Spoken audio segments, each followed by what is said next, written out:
नमस्कार विद्यार्थी मित्रों, आल्फा विद्या संकुल ताराड़ा ऑनलाइन एज्युकेशन में आपનું हार्दिक स्वागत है। હવે આપણે તો કે પૃષ્ઠફળ અને ઘનફળમાં સ્વાધ્યાય 13.1 માં પાંચમો દાખલો આપણે પહોંચ્યા હતા। હવે તો કે એની અંદર તો આ દાખલામાં જો તો પેલા રકમ જોઈએ તો આમાં રકમમાં આપણે ક્યાંય આંકડાકીય માહિતી નથી દેખાતી।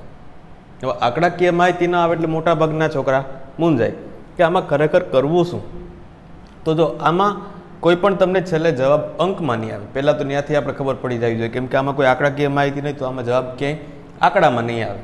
बीजी वस्तु ए के अहींया तमने माप आपेलुं छे, एल आपेलुं छे, तो छेल्ले एक वस्तु खबर पड़शे के आमां जे सूत्र आवशे अथवा तो जे जवाब आवशे एक सूत्रमां सूत्रना अनुरूप हशे। चालो जोईए तो के एक समघन लाकडाना टुकड़ाना एक पृष्ठमांथी एक अर्धगोलक कापवामां आवे छे। अर्धगोलकनो व्यास एल ए समघननी बाजुना माप बराबर है, तो बाकीना पदार्थनु कुल पृष्ठफळ शोधो। हवे जो आनी अंदर तमने एक वस्तु आपी के अर्धगोलकनो व्यास एल ए समघननी बाजुना माप बराबर है, तो एटले शुं तो के जो आ जे समघन जो मारी पासे आकृति तो आ प्रकारनी दोराशे, शुं काम तो के आपणे अहींया बरोबर रीतना व्यवस्थित 3D आपणे देखाड़ी शकशुं नहीं, परंतु तमारी पासे जे बुक छे एनी अंदर व्यवस्थित आकृति आपेली छे। एक समघन अने एनी अंदरथी आपणे अर्धगोलक कापवानो छे। हवे अर्धगोलक कापवानो छे तो आपणे ए वस्तु खबर पड़े के अहींया जे उपर जे वर्तुळ बनतुं होय छे एक बाजुमां, ए वर्तुळ ए बधी बाजुओने टच थतुं होय छे, आपणे एवुं मानवानुं छे। तो आ बधी बाजुने टच थाय तो एक आपणे व्यवहार खबर पड़े के एनो व्यास हशे एनी बाजुना माप बरोबर जशे, बराबर। हवे एमांथी अर्धगोलक कापशुं तो आखा समघनमांथी आखुं अर्धगोलक एटलुं गयुं, तो एमां मोटा भागना छोकरा भूल शुं करे तो के आपणे मात्र अर्धगोलक कापवानुं छे, तो हजी बाकीनो भाग तो जेमां छे ए एमनेम ज रहेशे। टूंकमां आपणे एमांथी खाली एक वाटका आकारनुं बहार काढवानुं छे।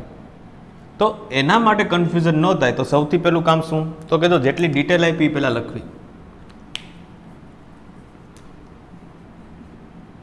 तो के शुं आपेल तो के समघननी बाजुनु माप एल छे। बीजी वस्तु शुं आपी तो के अर्धगोलकनो व्यास पण एल थशे, केम के आपणे ए कीधुं के बे अर्धगोलक अने समघन बेनुं माप एक ज छे। चालो एना पछी तो अर्धगोलकनी त्रिज्या एना बराबर L/2 थशे। शुं काम तो के व्यास L होय तो एनी त्रिज्या एना करता अर्धी थाय। चलो आ सुधी कम्प्लीट। हवे आपणे एम कहीए के समघन लाकडानुं कुल पृष्ठफळ अथवा तो मात्र पृष्ठफळ लखशुं तो एनुं सूत्र ज बनी जशे 6L² थशे। चलो हवे एना पछीनुं स्टेप शुं तो के जे अर्धगोलक छे तो अर्धगोलकनी वक्र सपाटीनुं क्षेत्रफळ। जो शुं काम वक्र सपाटी तो के आपणे मात्र एनुं वर्तुळाकार भाग ज एमांथी बहार काढवानो छे, तो एनुं सूत्र शुं छे 2πr²। तो 2π आना जेवो आपणे एक दाखलो गण्यो तो याद होय तो आमां अंदर अर्धगोलक आप्युं ने आनी पहेला जे दाखलो गण्यो एमां उपर अर्धगोलक आपेलो हतो, त्यारे पण आपणे कुल पृष्ठफळ गोतवानुं कीधुं हतुं। तो आनी अंदर पण ए ज वस्तु, पण फेर एटलो छे के आ समघन छे ए अंदरथी कपाय छे, एटले के समघनमांथी अलग करवानो छे। चालो 2πr², तो अहींया आपणे किंमतो मूकीए 2 पाईनी किंमत नहीं मूकीए एने एमनेम राखीए, पाई एमनेम, केम के आपणे कोई आंकड़ाकीय माहिती मळवानी ज नथी आमां। चलो आर तो के त्रिज्या तो के L/2 आखा काउंसनो वर्ग।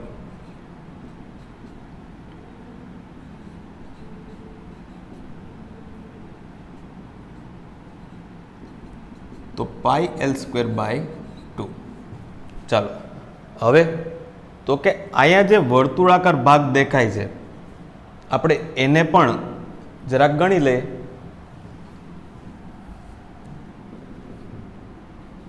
तो के अर्धगोलकना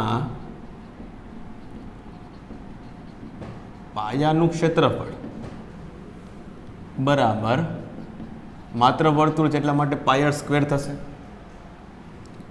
તેથી પાય આર એટલે L/2 આખા કૌંસનો વર્ગ, તો કે પાય ગુણ્યા L²/4 એટલે મળશે પાય L²/4. ચાલો એટલું કામ થયું. હવે પછી શું કામ કરશું? તો કે હવે કામ છે એ બધું ભેગું. તો અહીંયા લખશું બાકી વધેલા પદાર્થનું પૃષ્ઠફળ. તો બાકી વધેલા પદાર્થનું પૃષ્ઠફળમાં તો કે સૌથી પહેલા તો આકાર કેવો દેખાય? તો સમઘનનું પૃષ્ઠફળ. ચાલો એના પછી તો કે હવે એના માટે વાત કરીએ તો સૌથી પહેલા તો એક વખત ફરી પાછું જો એટલે થોડીક પાછી ત્યાં ખબર પડે એટલે હું ત્યાં અટકી ગયો છું. શું કામ? તો કે આમાં તમને કંઈક ખબર પડશે કે આમાં મેં કયા કયા કામ કર્યું. જો પહેલાં તો બે તમને રકમ આપેલી હતી એ રકમમાં જ કીધું કે સમઘનની બાજુનું માપ L છે. પછી હું કીધું કે અર્ધગોલકનો વ્યાસ પણ L થશે. શું કામ? તો કે એના બાજુનું માપ જેવડું જ અર્ધગોલક છે એટલો મેક્સિમમ વ્યાસ કેટલો? તો કે એની બાજુનું માપ જેવડું. એટલા માટે હું લખ્યું L. તો સૌથી પહેલું કામ શું કરવું દર વખતે? તો કે એની ત્રિજ્યા ગોતી લેવાની. તો કે ત્રિજ્યા L/2 કેમ કે વ્યાસ કરતાં અડધી હોય. હવે તો કે બીજું વસ્તુ તો કે સમઘન લાકડાનું પૃષ્ઠફળ 6L². હવે તો અર્ધગોલકની વક્ર સપાટીનું ક્ષેત્રફળ આપણે માત્ર જે કપાય છે ભાગ એની આપણે વક્ર સપાટીનું ક્ષેત્રફળ ગોતશું તો 2πr².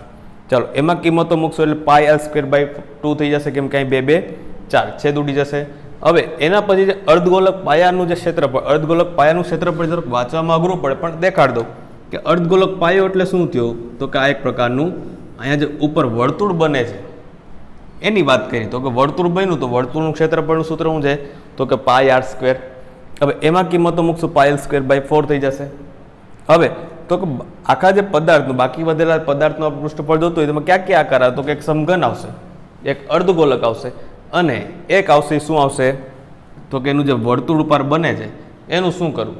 તો હવે ત્યાંથી થોડુંક તમારું મગજ ચલાવો ને એક વખત નજર ફેરવો પછી આપણે આગળ વધીએ. તો જો નજર ફેરવી એટલે આપણે કંઈક ખબર પડી. હવે જો તમે ભૂલ ક્યાં કરશો એની વાત કરજો, એના પછી આપણે આગળ વધીએ. જો મોટા ભાગના છોકરા હું ભૂલ કરે કે આમાંથી જે આ અર્ધગોલક છે એને કાપશું તો આખે આખું બહાર નીકળશે. હવે આખે આખું બહાર નીકળે તો એ શું વિચારતો કે આ બંધ અર્ધગોલક પ્રકારનું થયું કે નહીં? તો મોટા ભાગના છોકરા હું ભૂલ કરે તો કે અહીંયા ઓલું સૂત્ર મૂકશે બંધ અર્ધગોલકનું 3πr².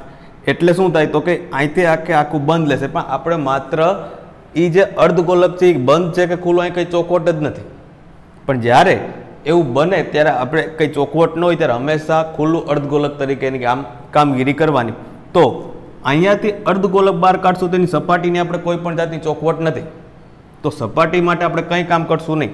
એટલા માટે તો કે બાકી વધેલા પદાર્થનું કુલ પૃષ્ઠફળ ગોતશું તો અહીંયા શું કરશું? તો કે સમઘનનું કુલ પૃષ્ઠફળ વત્તા અર્ધગોલકની વક્ર સપાટીનું ક્ષેત્રફળ. હવે આ બે થઈ જાય. મોટા ભાગના છોકરા અહીં સુધી કામ કરીને આવશે પરંતુ એમાંથી આપણે જે અર્ધગોલક પાયાનું ક્ષેત્રફળ એ જેમાંથી બાદ કરવું પડશે. શું કામ? તો કે આપણે બંધ અર્ધગોલક છે એવું કીધું નથી. જો બંધ કીધું હોત તો આપણે આ કંઈક પ્રોસેસ કરવાની જરૂર પડે નહીં. માત્ર એમાં આના પૃષ્ઠફળમાંથી એટલું બાદ કરી નાખે તોય કામ થઈ જાય. પરંતુ હવે આપણી પાસે જે બધી કિંમત મળેલી કે સમઘનનું પૃષ્ઠફળ તો કે 6L² વત્તા અર્ધગોલકની વક્ર સપાટીનું ક્ષેત્રફળ તો કે પાય L²/2 એમાંથી આપણે બાદ કરશું એના પાયાનું ક્ષેત્રફળ. ચાલો અહીંયા સુધી કામ કર્યું. હવે બધાની તકલીફ એક વાતની પડશે આમાં તો કે કઈ કઈ? તો કે જો આનું સાદુરૂપ આપવું થોડુંક તમારા માટે અઘરું પડશે. તો અઘરામાં બીજું કામ નહીં કે જેટલું સરખું દેખાય એટલું પેલું કોમન કાઢો. તો કે L² કોમન નીકળ્યા, અંદર વધશે 6 પ્લસ પાય માઇનસ પાય. ચાલો આ પ્રકારનું થશે. તો હવે કામ શું કરશું? હવે સિમ્પલ વસ્તુ અહીંયા અંદરનું સાદુરૂપ આપી દેવાય. તો અંદરનું સાદુરૂપ આપશો તો કે એલ સ્ક્વેર, ચલો અહીંયા 4 અને 2 નો લસા, અથવા તો એ ખબર ન પડતા 6 ને એમને એમ રાખો, પહેલાં આ બેનું કામ કરી નાખો તો કે 4π - 2π છેદમાં 8.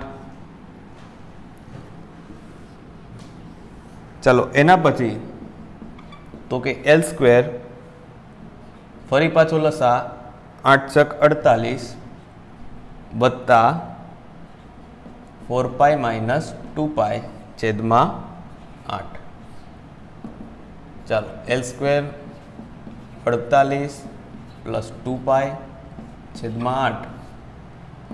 ચાલો હવે ફરી પાછું સાદુરૂપ એલ સ્ક્વેર રાખીશું. હવે અહીંયા 48 અને 2, તો 2માં 2 કોમન છે, 2 કોમન કાઢીશ, 2l સ્ક્વેર, અહીંયા થશે 24 + π છેદમાં 8. હવે જો આ પ્રકારનો જવાબ રાખશો તોય ચાલશે, અને હજી આનું તમે થોડુંક સાદુરૂપ આપશો તો આનું થોડોક જવાબમાં ચેન્જીસ આવશે. બરાબર, તો કંઈ કઈ રીતના, તો કે 2l સ્ક્વેર 8 અહીંયા લઈ લઈએ તો 24 + π થઈ જશે, અને 2 × 4 = 8, એટલે એ સ્ક્વેરના છેદમાં 4 24 + π. તો આ પ્રકારનો જવાબ પણ મળી શકે, પણ હંમેશા એક વસ્તુ યાદ રાખવી કે બંને એટલું સાદુરૂપ આપતું જ આવવાનું. બરાબર, ચાલો એક વખત નજર ફેરી લ્યો પછી આગળ વધીએ.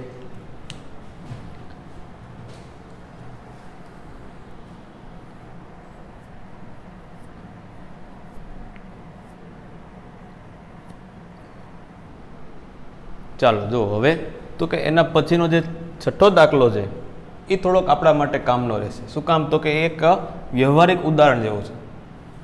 દવાની એક કેપ્સ્યુલનો આકાર નળાકારની બંને બાજુએ અર્ધગોલક લગાડેલા હોય તે રીતનો છે. હવે આપણે બધાએ કેપ્સ્યુલ જોયેલી જ છે, અને ઘણી વખત આપણે પીએ પણ છે દવા તરીકે. તો આની અંદર તો કેપ્સ્યુલનો આકાર બધાએ જોયેલો છે, તો બંને બાજુ આપણે એવું જોઈએ કે બંને બાજુ અર્ધગોલક લગાડેલા એવું લાગે. હવે જો તમારી બુકમાં જે આકૃતિ છે માત્ર એક વચ્ચે એક લીટો આપેલો છે, પરંતુ મેં અહીંયા ડોટેડ લાઈન દેખાડી. શું કામ, તો કંઈ બુકમાં નહોતી આપી, પરંતુ અર્ધગોલક છે એવું આપણે ખબર પડવી જોઈએ. તો એનું કારણ શું, તો કે અર્ધગોલકની આપણે ત્રિજ્યાનું કામ પડશે. બરાબર, એ કઈ રીતના પડશે આપણે દાખલો સમજીએ પછી ખબર પડે. હવે આગળ રકમ બાજુ તો કેપ્સ્યુલની લંબાઈ, તો કે આખી લંબાઈ જે 14 મિલીમીટર છે. હવે જો ભૂલથી અહીં મીટર રાખીને ન આવતા, હવે 14 મીટર કેપ્સ્યુલની લંબાઈ થઈ તો આપણે કંઈ ડોક્ટર પાસે ગયા હોય તો એવું લાગે, અને 14 મીટર એટલે તો કે ફૂટમાં ફેરવો એટલે 14 × 42 ફૂટ જેવી કેપ્સ્યુલ હોય. એટલે ભૂલ ન કરતા ખરેખર એનો જે એકમ જે મિલીમીટર છે. બરાબર, પછી તો કે હવે તેનો વ્યાસ 5 મિલીમીટર છે, તો એનો જે વ્યાસ આ જે દેખાય છે, હવે જો આ ડોટેડ લાઈન કરી ત્યારે ખબર પડી કે અહીંયા વ્યાસ આવે છે. એટલે જે આપણે આકૃતિ અહીં બોર્ડ ઉપર દોરીએ એ તમારે એક વખત રફમાં તમારે ત્યાં ટેકવી દેવી, એટલે તમને ખબર પડે કે આમાં કઈ રીતનું કામ કર્યું. હવે એના પછી તો કેપ્સ્યુલનું પૃષ્ઠફળ શોધો.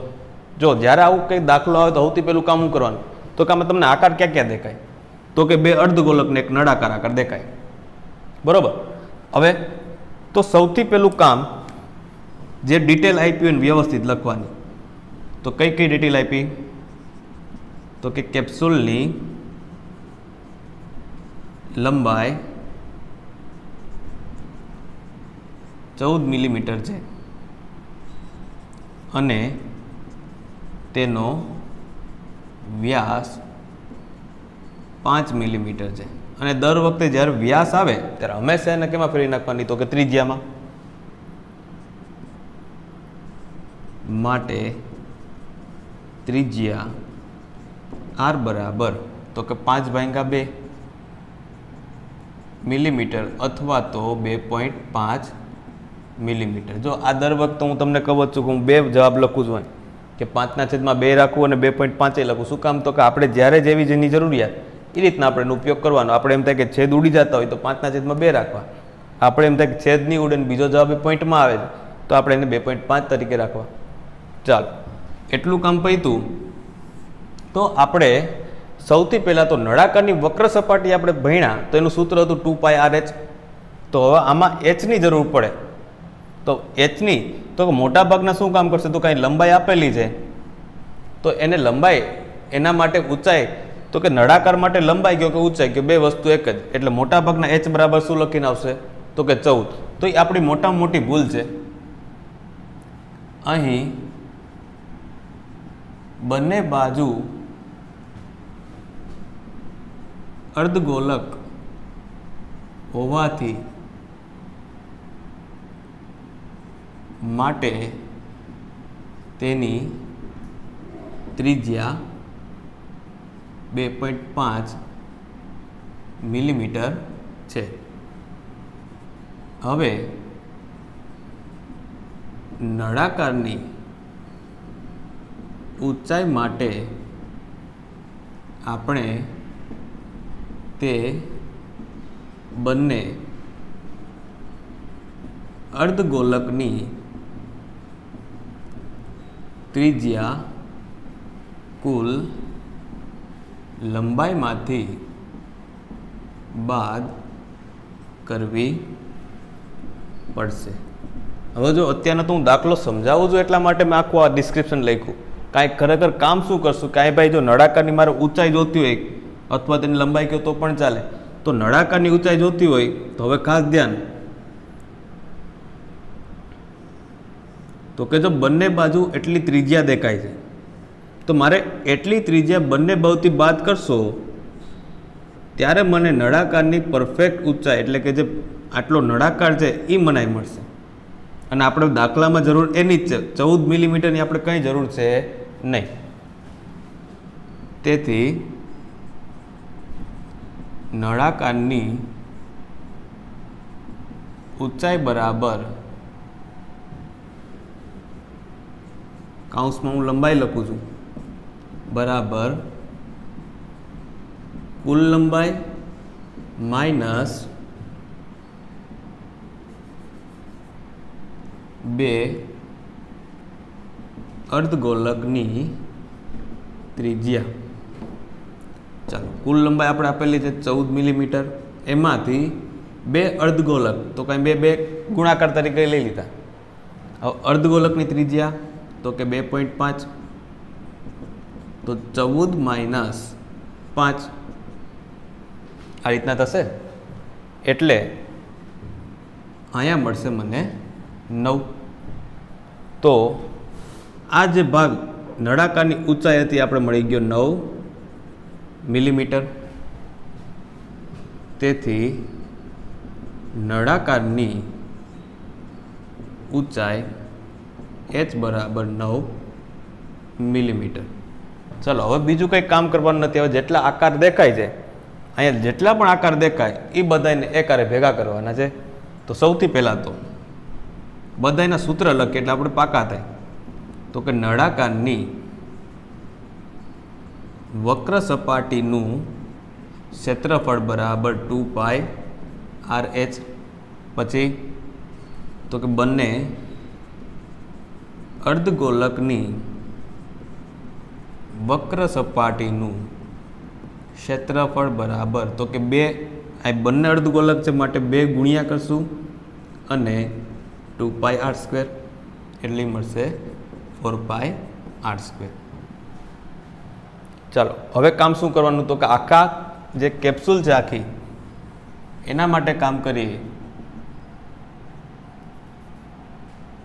તો કે દવાની કેપ્સ્યુલનું કુલ પૃષ્ઠફળ બરાબર નળાકારની વક્ર સપાટીનું ક્ષેત્રફળ વત્તા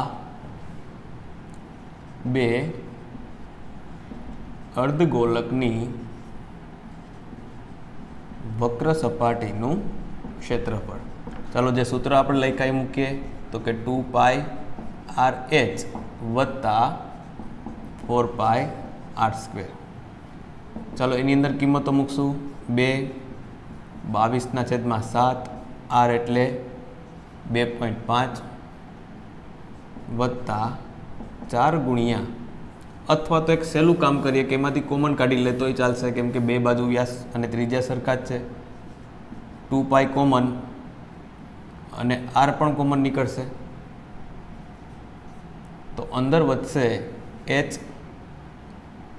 અહીંયા 2 અને r, તો 2 પાઈ r અને એમાં કિંમતો જ મૂકી દે 22/7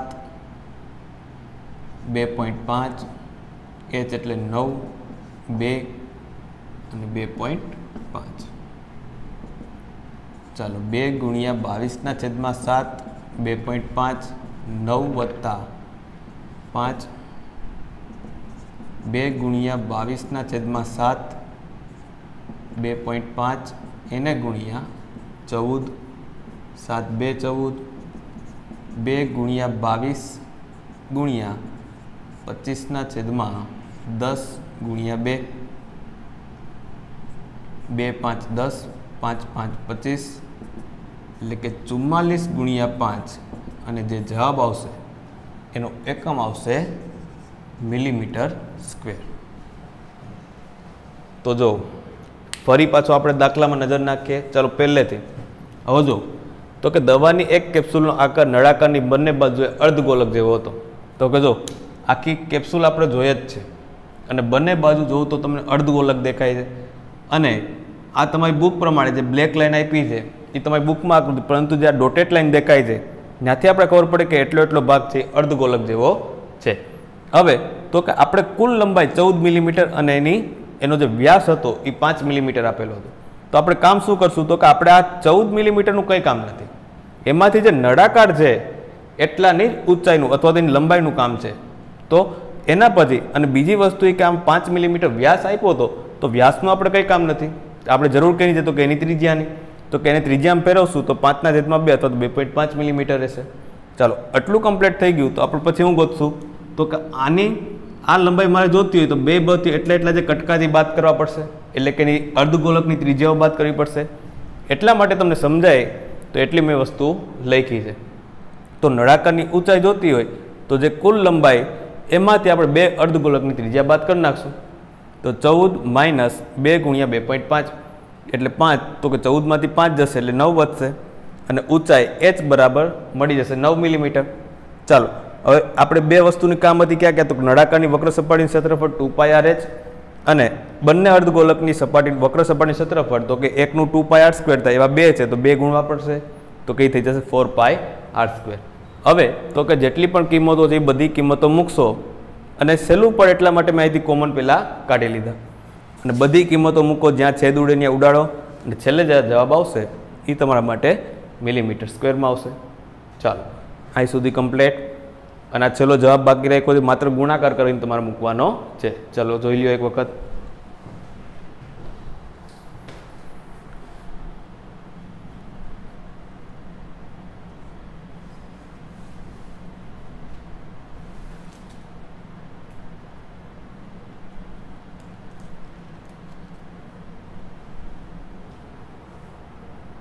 ચાલો હવે તો કે જો એના પછીનો 7મો દાખલો.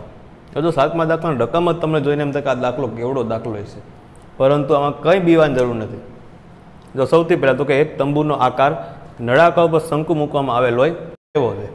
તો કે જો એક તંબુ તો બધાએ તંબુ જોયેલું હોય, એનો આકાર કેવો હોય તો કે ઘણી વખત આપણે કોઈ ટૂરમાં ગયા હોય અથવા તો સ્કૂલમાંથી કોઈ ટૂર ગઈ તો એમાં ટેન્ટ બનાવે જંગલની અંદર, તો બસ એના જેવો આકાર. છતાંય આપણે એનો આકાર દોરશું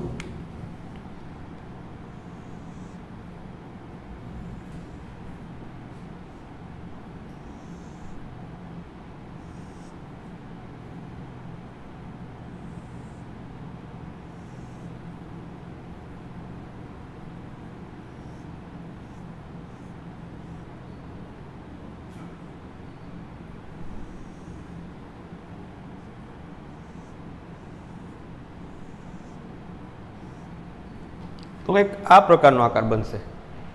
જો ધારી લેવું કંઈક આ તંબુ છે બરાબર ને, ઘણી વખત હું ચિત્ર દઉં મારે મોરનું ચિત્ર દઉં નીચે લખવું પડે કે આ મોર જ છે બરાબર. એટલે ધારો કે આ તંબુ છે. હવે આની અંદર કઈ કઈ ડિટેલ આપી એ રકમમાં ગોતવાની. જો દાખલો સોલ્વ કરવાની રીત આપો કે કઈ કઈ રકમ આપી તો કે જો નળાકાર ભાગની ઊંચાઈ અને વ્યાસ, તો સૌથી પહેલાં ઊંચાઈ તો કે 2.1 મીટર. તો આમાં આકૃતિમાં જ દર્શાવતું જવાનું એટલે તમને જ સહેલું પડશે. ચાલો ઊંચાઈ થઈ ગઈ. હવે તો કીધું ચોખવટ કરી દો નળાકાર ભાગની, એવું નથી કીધું કુલ ઊંચાઈ. જો કુલ ઊંચાઈ કહે તો થોડુંક અઘરું પડે. તો નળાકાર ભાગની ઊંચાઈ આપણે આપી દીધી 2.1 મીટર. પછી કીધું કે એનો વ્યાસ એ આપેલો છે 4 મીટર, તો અહીંયા પણ 4 મીટર જ હશે. ચાલો પછી હવે તથા ઉપરના ભાગની તિર્યક ઊંચાઈ, એટલે જે ઉપર શંકુ દેખાય છે એની તમને તિર્યક ઊંચાઈ આપી દીધી કેટલી? 2.8 મીટર. ચાલો હવે તો અહીંયા આપણે અટકી જવાનું. આ બાકીની જે વસ્તુ છે અહીંથી એટલો ભાગ એનું કામ છેલ્લે આવશે. શું કામ? તો કે એમાં કીધું કે આ તંબુ બનાવવા વપરાતા કેનવાસનું, કેનવાસ એટલે એક પ્રકારનું કાપડ, તો કે કાપડનું અથવા કેનવાસનું ક્ષેત્રફળ શોધો અને જો કેનવાસનો ભાવ ₹500 પ્રતિ મીટર સ્ક્વેર હોય તો તેમાં વપરાતા કેનવાસની કિંમત પણ શોધો. અને છેલ્લે કાઉન્સમાં આપ્યું કે તંબુના તળિયાને કેનવાસથી ઢાંકવામાં આવતો નથી, તે ધ્યાનમાં લેવું. એટલે શું? તો કે જો અલગ અલગ પ્રકારના તંબુ હોય કે કઈ રીતના, તો ઘણી વખત એવું બને કે આ જે તંબુ છે એમાં નીચે પણ પાથરવામાં આવે તો ત્યાં પણ કંઈક કાપડની જરૂર પડે. પણ અહીં તમને ચોખવટ કરીને કહી દીધું કે ભાઈ એનું જે તળિયું છે એને કોઈ પણ પ્રકાર ઢાંકવામાં આવતું નથી, એ ઓપન જ છે. એટલે ખાસ કરીને જો એવું કીધું કે બંધ છે તો આપણે નીચેનું આ વર્તુળ ભેગું ગણવું પડે. એટલે ખાસ ધ્યાન રાખવાનું. અને તમને ચોખવટ કરીને કહી દીધું ભાઈ એવું કંઈ કામ કરવાનું નથી. ચલો સૌથી પહેલું કામ કે આમ આકાર ક્યાં ક્યાં દેખાય? તો કે ઉપર છે શંકુ દેખાય છે અને નીચે નળાકાર. હવે પ્રશ્ન એ થાય કે સાહેબ આમાં નળાકાર જે બંધ છે ખુલ્લો કેમ ખબર પડે? તો કે જો અહીં તમને કાઉન્સમાં છેલ્લે કહી દીધું કે નીચે કોઈ પણ પ્રકારનું ઢાંકવા નથી, નીચેથી ખુલ્લો થઈ ગયો. પછી તો કે શંકુ છે, તો શંકુ અને અહીંયા નળાકાર. હવે તંબુ આપણે જોયું હોય તો આપણે સીધો એટલો જ ભાગ આપણે બહારનો દેખાવ તો આપણે આ જે નળાકાર બને છે વચ્ચે વર્તુળ એનું કંઈ કામ હોતું નથી. એટલે આ બે પણ ખુલ્લા છે. તો અહીંથી ખબર પડી કે અહીંયા માત્ર નળાકારની વક્ર સપાટીની જરૂર પડશે, એટલે ફરતી સપાટી. અને અહીંયા પણ જો શંકુને માત્ર ઢાંકવાનું છે તો અહીંયા પણ શંકુની વક્ર સપાટીની જરૂર પડશે. ચાલો મેં આ બધી હિન્ટ આપી દીધી. આ જ વખતે હું આ દાખલા માત્ર તમને હું સૂત્ર જ લખીને દઈશ, ગણતરી તમારી હાથે, એટલે થોડીક તમને પણ પ્રેક્ટિસ પડે. ચાલો સૌથી પહેલાં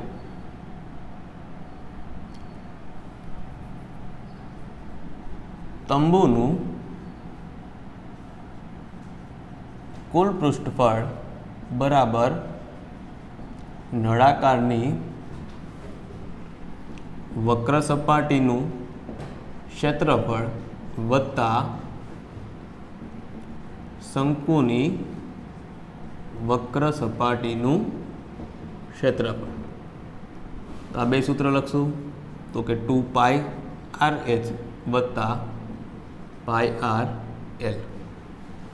ચાલો હવે આમાં તમને બધી વસ્તુ આપેલી છે પરંતુ એક ત્રિજ્યા નથી આપેલી. તો કે ત્રિજ્યા માટે કામ કરશું તો કે વ્યાસ કેટલો આપેલો છે? તો કઈ 4 મીટર. તો એની ત્રિજ્યા શું થઈ જાય ખબર પડી જાય સીધું જોઈને કે 2 મીટર. ચાલો આર પણ મળી ગયો. બધાની કિંમત માત્ર મૂકું છું, ગણતરી તમારે કરવાની છે.